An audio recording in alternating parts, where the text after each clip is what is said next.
Okay, सो अब हमारा जो टॉपिक है दैट इज़ एंजियोफाइब्रोमा। एंजियोफाइब्रोमा क्या होता है? ये एक ट्यूमर है नेजोफेरिंक्स का और इट्स अ बिनाइन ट्यूमर।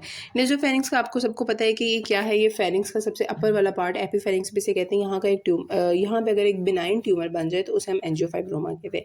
अब एंजियोफाइब्रोमा जो है नेम इंडिकेट करता है एंजियो ब्लड वेसल्स, ठीक है। यहाँ से आप देख लें एंजियो यानी ब्लड वेसल्स का, फाइब्रोमा है एक ओमा ट्यूमर है। तो ब्लड वेसल्स का एक ट्यूमर है और ब्लड वेसल्स और वहाँ के टिश्यूज़ का इस तरह का एक ट्यूमर है और इसका नाम है एंजियोफाइब्रोमा, इट्स बिनाइन। अब इसके ना सिम्टम सिनेरियो में बड़े स्पेसिफिक से सिनेरियो, ईएनटी के जितने भी सिनेरियो में डायग्नोस करना बहुत ईजी है। मतलब प्रैक्टिकली तो इतना आई हैव नो आइडिया, लेकिन पेपर के हिसाब से और उसमें डायग्नोस करना बहुत ईजी है क्योंकि हर एक के स्पेसिफिक सिम्टम्स है। एडिनोइड का क्या था कि माउथ ब्रीदर है, डल फेस है, बच्चा है और हेयरिंग लॉस है, तो ये एडिनोइड्स की तरफ आप इजीली डायग्नोस कर लोगे। दूसरे नंबर पे एंजियोफाइब्रोमा को डायग्नोस करने का सबसे आसान तरीका कि इसमें यंग मेल होगा 10 to 20 ईयर्स, यानी यंग टीन एज वाली उसकी उम्र 11 से 19 साल, इस तरह की उसकी उम्र होगी। स्पॉन्टेनियस रिकरेंट एपिस्टेक्सिस के साथ प्रेजेंट करेगा, यानी सिनेरियो लिखा होगा कि 15 ईयर ओल्ड बॉय है और प्रेजेंट करता है विद द नोज ब्लीडिंग, और ये अक्सर इस तरह की प्रेजेंटेशन से आता है। अब आपका सीधा सीधा डायग्नोसिस में एंजियोफाइब्रोमा है और डिफरेंशियल्स वगैरह जो भी हैं, लेकिन पेपर में इजीली आप एंजियोफाइब्रोमा लिखते हैं यहाँ पे। फिर एंजियोफाइब्रोमा में देखिए प्रेजेंट ही रिकरेंट एपिस्टेक्सिस के साथ कर रहा होता है। तो अगर कभी भी कोई यंग में रिकरेंट एपिस्टेक्सिस इस तरह की चीज़ के साथ प्रेजेंट करे तो आपका जो इन्वेस्टिगेशन ऑफ चॉइस है वो क्या है? Contrast enhance CT scan. ये अभी आगे भी डिटेल है। आमतौर पे कोई भी ट्यूमर होता है ना, तो हमारी उसमें इन्वेस्टिगेशन ऑफ चॉइस ये नहीं होती, हमारी बायोप्सी होती। हमारी ये चॉइस होती है कि आप बायोप्सी करें और उसका स्पेसिमेन, बायोप्सी में क्या होता है, ये आपका ट्यूमर है तो इसका आपने थोड़ा सा स्पेसिमेन निकाला, उसको माइक्रोस्कोप के नीचे देख लिया, तो ये बायोप्सी में हम करते हैं। वेर एज इस केस में हम बायोप्सी नहीं करते। In the case of angiofibroma biopsy is contra indicated. Why? Because obviously इतना ब्लीडिंग ट्यूमर है, ब्लड वेसल्स इसके अंदर इन्वॉल्व होती हैं, तो ये ब्लीड टू डेथ भी पेशेंट कर सकते हैं।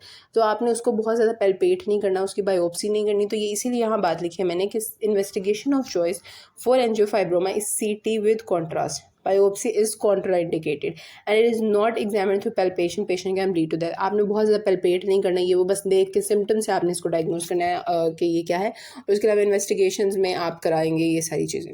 सो ये तो बेसिक एक ओवरव्यू था ना कि एंजियोफाइब्रोमा का सिनेरियो कैसे प्रेजेंट करता है। यंग मेल होगा, spontaneous recurrent epistaxis, that's it. Angiofibroma आपका डायग्नोसिस बन जाएगा। इन्वेस्टिगेशन ऑफ चॉइसेस में CT विद कॉन्ट्रास्ट है। ये भी कभी आपको बताऊंगी कि विद कॉन्ट्रास्ट या नॉन कॉन्ट्रास्ट में क्या फ़र्क होता है। अभी हम आगे देखते हैं। और इसके अलावा पैल्पेशन नहीं करनी, बायोप्सिस कॉन्ट्रा इंडिकेटेड।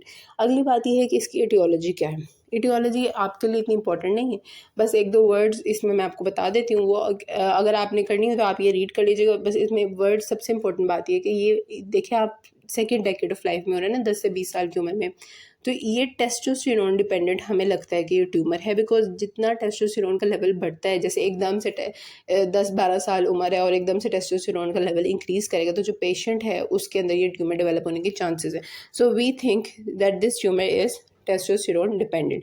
और उसके अलावा क्या होता है, कोई आर्टरी है उसकी रिग्रेशन कंप्लीट नहीं हुई, कोई यानी कि ब्रेकियल आर्च है, जब डेवलपमेंट हो रही थी आर्टरी की रिग्रेशन हो जानी थी, उसका थोड़ा सा हेमाडमस नाइडस यानी इतना सा पार्ट उसका फाइब्रोवेस्कुलर टिश्यू रह गया नेजोफेरिंग्स के अंदर ड्यूरिंग डेवलपमेंट, वहाँ पे उसका था पार्ट, लेकिन उसने रिग्रेस हो जाना था, लेकिन वो रिग्रेस नहीं हुई, उसका थोड़ा सा पार्ट रह गया किसी पेशेंट में, किसी बच्चे में, और जैसे ही उसकी उम्र 10-12 साल हुई, टेस्टोस्टेरोन आया तो वो फ़ौरन से ग्रो करके पूरा एंजियोफाइब्रोमा उसने बना दिया।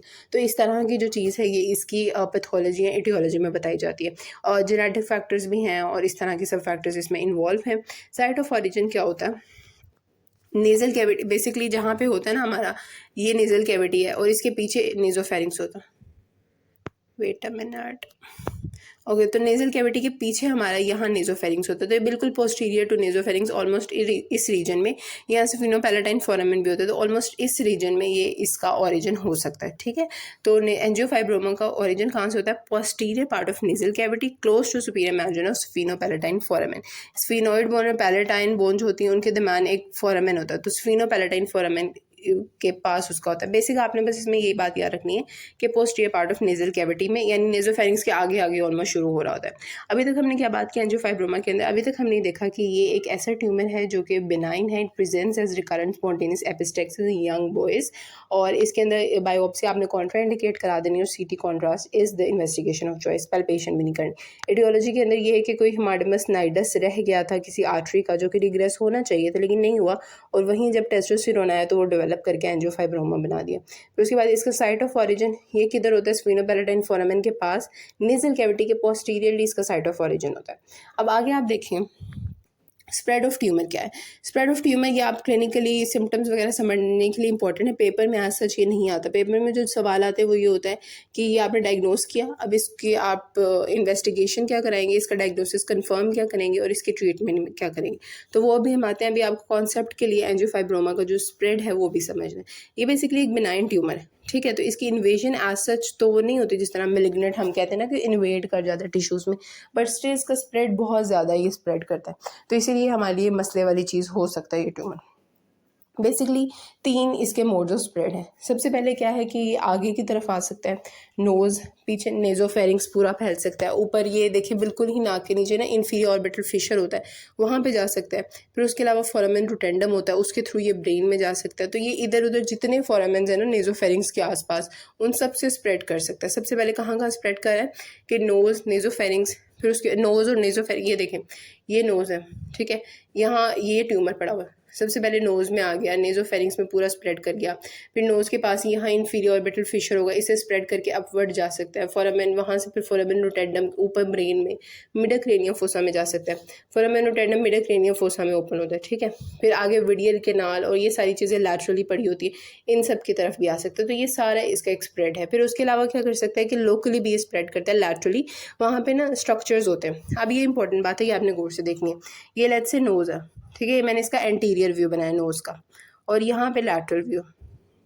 नोज़ का एंटीरियर व्यू अगर आप किसी बंदे का मुंह सामने से देखें, उसका नाक सामने होता है, तो उसकी साइड्स पे जो स्पेस होती है ना, वहाँ पे मैक्सिला बोन होती है। अगर आप वो देखें तो मैक्सिला बोन के अंदर कौन से साइनस पड़े होते हैं, मैक्सिलरी साइनस। तो आपने ये बात याद रखनी है। इमेजिन करें इसके पीछे एक ट्यूमर पड़ा हो, तो जब ये ट्यूमर एक्सटेंड करेगा ना लैटरली, तो ये लैटरली पीछे से आ रहा है ना, तो ये क्या करेगा कि ये मैक्सिलरी साइनस है ना, उसकी पोस्टीरियर वॉल को पुश करेगा और वो उसकी पोस्टीरियर वॉल एंटीरियर बो हो जाएगी। और जब आप सीटी स्कैन कराएंगे तो आपको इसी तरह नजर आएगा कि जो मैक्सिलरी साइनस है उसकी पीछे वाली दीवार वो आगे की तरफ बेंड हुई है, anterior Boeing of posterior wall of maxillary sinus. तो इसको आप क्या कहते हैं कि इसको आप सीटी स्कैन पे होलमैन मिलर साइन कहते हैं। बहुत इंपॉर्टेंट बात है, आपको पता होनी चाहिए कि जब भी ट्यूमर लैटरली एक्सपेंड करता है तो वो क्या करता है, मैक्सिलरी साइनस को पुश करना शुरू कर देता है। क्योंकि ये देखिए ना, मैंने आपको बताया ये आगे से आप देख रहे हैं कि नोज़ और साइड पे मैक्सिलरी साइनस है, तो पीछे ट्यूमर पड़ा हुआ है, नोज़ के पीछे ही है ना, तो पीछे से मैक्सिलरी साइनस को पुश करेगा, उसकी पोस्टीरियर वॉल आगे की तरफ पुश हो जाएगी। तो आपको इस तरह फील होगा सीटी में कि posterior wall of maxillary sinus आगे की तरफ बेंड हुई हुई है, ठीक है। और इसको आप क्या कहते हैं, इसे होलमैन मिलर साइन कहते हैं, anterior Boeing of posterior wall of maxillary sinus. और ये कब होती है, जब लैटरल यानी ये ट्यूमर का लैटरल स्प्रेड होता है, इसको आप होलमैन मिलर साइन कहते हैं। फिर उसके अलावा ये स्फीनोइड बोन में इस तरह की सब स्ट्रक्चर्स में जा सकती है। मेन आपने बस ये याद रखना है कि इसका स्प्रेड किस तरह का हो सकता है। पेपर में मोस्टली स्प्रेड नहीं पूछा जाता, बट सिम्टम्स और वो सब चीज़ों को समझने के लिए, उसकी ट्रीटमेंट को समझने के लिए आपको स्प्रेड आना चाहिए। ओके, सो एंटीरियरली ये नेजल कैविटी में चला गया, कोइना को ब्लॉक कर दिया इसने। पोस्टीरियरली नेजोफेरिंक्स में जाएगा, पूरी नेजो ऑब्स्ट्रक्शन करा सकता है, एपिस्टेक्सिस करा सकता है। अब आपने सारा कॉन्सेप्ट बनाते जाने कि ये ट्यूमर किधर पड़ा और किस तरह स्प्रेड करे। सुपीरियरली स्फीनोइड साइनस में जा सकता है, ठीक है। लैटरली अभी हमने जैसे बात की कि लैटरली मैक्सिलरी साइनस को पुश करता है, लेकिन मैक्सिलरी साइनस की वॉल तक ये पहुंचता कैसे। तो बेसिकली क्या होता है कि ये नेजोफेरिंक्स है, नेजोफेरिंक्स में एक ओपन हो रहा होता है फोसा, ठीक है, वहाँ से ये जाता है टेरिगोपैलेटाइन फोसा से, वहाँ से जाता है और आउटवर्ड निकल कर मैक्सिलरी साइनस को पुश करता है, उसकी पोस्टीरियर वॉल को फिर डिस्ट्रॉय करता है। इसके अलावा ये इंफ्राटेम्पोरल फोसा में भी आ सकता है, यानी ये नोज है ना, ये मैक्सिलरी साइनस है, पीछे की तरफ इसके पीछे क्या है, मैक्सिलरी साइनस को पुश किया, उससे नीचे इंफ्राटेम्पोरल फोसा है, उसको पुश करेगा, इस साइड से आंखों की तरफ जा सकता है, इंफीरियर ऑर्बिटल फिशर, वहाँ से फिर फोरामेन रोटेंडम और फिर ब्रेन की तरफ भी जा सकता है। तो ये मिडल क्रेनियल फोसा और ये सब चीज़ें, बाकी इसकी डिटेल आप रहने दें और जितना मैंने आपको बताया इसके बारे में वो कर लें, आपने ज़्यादा से ज़्यादा रीड करना है तो कर लें। इसके अंदर बस एक इंपॉर्टेंट बात है कि बेसिकली एक केनाल होती है स्कल के अंदर, जिसे आप कहते हो टेरिगोइड या विडियन केनाल या पैलेटो वेजाइनल केनाल। जो टिरिगोइड कैनाल है, विडियन कैनाल है, पैलेटोवेजाइनल कैनाल इसे कहा जाता है, यहाँ पे भी ट्यूमर स्प्रेड कर सकते हैं। स्कल की जितनी भी कैनाल्स हैं ना जो नेजोफेरिंग से लिंक्ड हैं, ये हर उधर जा सकता है। तो जब ये उधर जाएगा ना तो वहाँ पर रिकरेंस कोज करा सकते हैं, क्योंकि जब आप ट्यूमर रिमूव करेंगे, विडियन कैनाल बहुत छोटी सी होती है तो सर्जन उसको देख नहीं पाएगा, ये मिस कर सकता है। तो अगर ट्यूमर उधर स्प्रेड किया हुआ तो वहाँ से इसकी रिकरेंस बहुत कॉमन हो सकती है। और इंट्राक्रेनियल जो ब्रेन की तरह के एक्सटेंशन कैसे हैं वो मैंने आपको काफ़ी दफ़ा बताया कि वो फोरामेन रोटेंडम के थ्रू मिडल, यानी फोरामेन रोटेंडम है ना, वो मिडल क्रेनियल फोसा में ओपन होता है। तो फोरामेन से निकलेगा ट्यूमर, ऊपर मिडल क्रेनियल फोसा में चला गया। ऐसा भी हो सकता है कि ड्यूरामेटर से बाहर बाय एक्स्ट्रा ड्यूरल है, ऐसा भी हो सकता है कि ड्यूरामेटर से अंदर इन्वेड करके ब्रेन टिश्यू तक पहुंच जाए। तो ये सारी इसकी बात है। ऑप्टिक क्याज्मा, नर्व सबको डैमेज कर सकता है। तो इन समरी आपने ये बात याद रखनी है कि ट्यूमर होता क्या है, ये एक बिनाइन ट्यूमर है जो कि रिकरेंट और स्पॉन्टेनियस इसका एपिस्टेक्सिस के साथ प्रेजेंट करते हैं, यंग मेल्स में होता है। और इसके अंदर आपने बायोप्सी नहीं करानी। एटियोलॉजी क्या है कि टेस्टोस्टेरोन डिपेंडेंट यहाँ पे ग्रोथ हो जाती है। अब इसके बाद इसका स्प्रेड क्या है, स्प्रेड के अंदर जो बातें याद रखनी है वो बस ये आप डायग्राम ये याद कर लें तो बहुत है। सबसे पहले ये कि एंटीरियरली, बस ये ईजी बात है, इसमें कॉन्सेप्ट बनाने, इसमें ऐसा याद करने वाली बात नहीं है। नोज है, एंटीरियरली नेजल कैविटी को ब्लॉक करेगा, पोस्टीरियरली पूरे नेजोफेरिंग्स को खत्म कर देगा, सुपीरियरली जाएगा तो ब्रेन इन सुपीरियरली क्या है, फोरामेन रोटेंडम, स्फीनॉइड साइनस है, फिर उसके बाद फोरामेन रोटेंडम के थ्रू उधर जा सकता है मिडल क्रेनियम फोसा में, यहाँ तो एक्स्ट्रा ड्यूरल होगा या इंट्रा ड्यूरल होगा। इन्फीरियरली क्या है, ओरोफेरिंग्स है, हाइपोफेरिंग्स है, उन एरियाज में चला जाएगा। लैटरली हमने बात की कि टिर्गो पैलेटाइन फोसा है, वहाँ से वो किधर जाएगा, टिर्गो पैलेटाइन फोसा से वहाँ वो मैग्जरी लैटरली। ये सारी बातें आप ना भी याद रखें, टिर्गो पैलेटाइन फोसा कुछ भी, लैटरल बस आपने ये याद रखना कि मैग्जिलरी साइनस होता है, उसकी पोस्टीरियर वॉल को ये एंटीरियरली पुश करता है, तो ये लैटरल आपने याद रखना है। उसके अलावा अगर विडियन कैनाल में चला जाए तो उसकी रिकरेंस जो है वो ज़्यादा कॉमन है। ये एक्सटेंशन ऑफ ट्यूमर, ये बुक से मैंने आपकी पिक्चर ली, कहाँ एक्सटेंड कर सकते हैं, नोज नेजल कैविटी में, पेरानेजल साइनसिस में एक्सटेंड कर सकता है। कौन कौन से सबसे इंपॉर्टेंट, मैग्जिलरी में जा सकता है, मैग्जिलरी के पीछे से पहले उसको पुश करता रहेगा और उसके अंदर भी जा सकता है, स्फीनॉइड के अंदर जा सकता है, अगर ये अपवर्ड एक्सटेंड करे एथमोइड साइनस में भी जा सकता है, वो नोज के ऊपर ही होता है। तो उसके अलावा orbits, cranial cavity, interior cranial fossa में और मिडल क्रेनियल फोसा में भी जा सकता है। So that's about the extent and the spread of the tumour. अब आगे हमने बात करनी है क्लिनिकल फीचर्स, एग्जामिनेशन और ट्रीटमेंट की, ठीक है, वो अब हम नेक्स्ट वीडियो में बात करते हैं।